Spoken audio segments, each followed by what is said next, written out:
مطار الرباط سلا ظهر اليوم.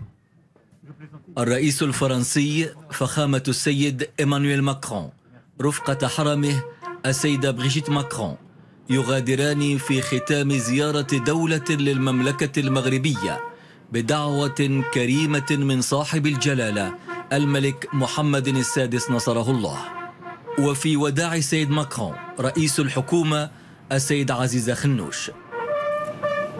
وبعد استعراض تشكيلة من القوات الملكية الجوية أدت التحية، تقدم للسلام على الرئيس الفرنسي أعضاء بعثة الشرف التي ضمت على الخصوص وزيرة إعداد التراب الوطني والتعمير والإسكان وسياسة المدينة السيدة فاطمة الزهراء المنصوري، وسفيرة جلالة الملك بباريس السيدة سميرة سيتايل. كما تقدم للسلام على الرئيس الفرنسي السيد إيمانويل ماكرون والي جهة الرباط سلا القنيطرة عامل عمالة الرباط السيد محمد يعقوبي، ورئيس مجلس جهة الرباط سلا القنيطرة السيد رشيد عبدي، وعامل عمالة سلا السيد عمر تويمي، وممثل الهيئات المنتخبة وأعضاء سفارة فرنسا بالرباط، إلى جانب شخصيات أخرى مدنية وعسكرية.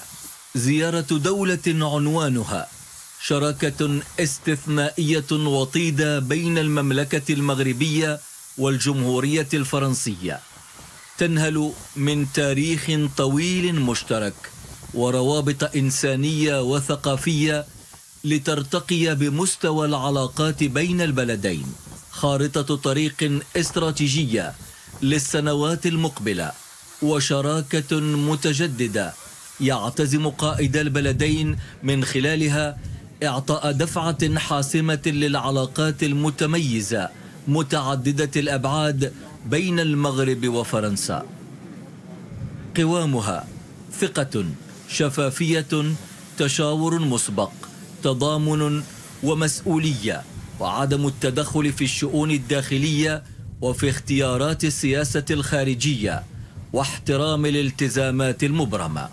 شراكة استثنائية متجددة تحدد الأولويات وتعطي الزخم اللازم لإنجاحها، والزخم يعززه أيضا موقف فرنسي واضح: حاضر ومستقبل الصحراء المغربية لا يمكن أن يكون إلا تحت السيادة المغربية.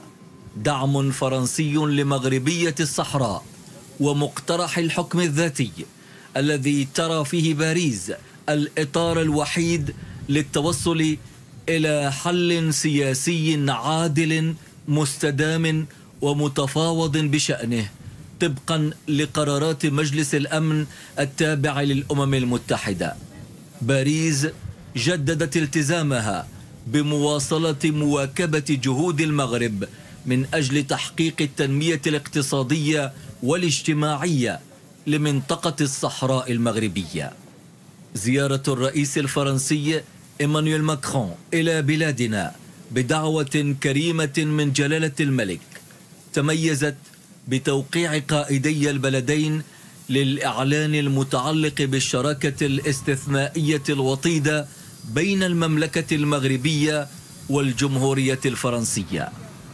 إعلان غايته تمكين البلدين من رفع جميع التحديات التي تواجههما بشكل أفضل، وذلك عبر تعبئة جميع القطاعات المعنية بالتعاون الثنائي والإقليمي والدولي. زيارة عنوانها أيضا 22 اتفاقية تعاون وقعت بين الطرفين لترسم مسار شراكة استراتيجية بين بلدين يؤسسان لمرحلة جديدة تتطلع إلى المستقبل.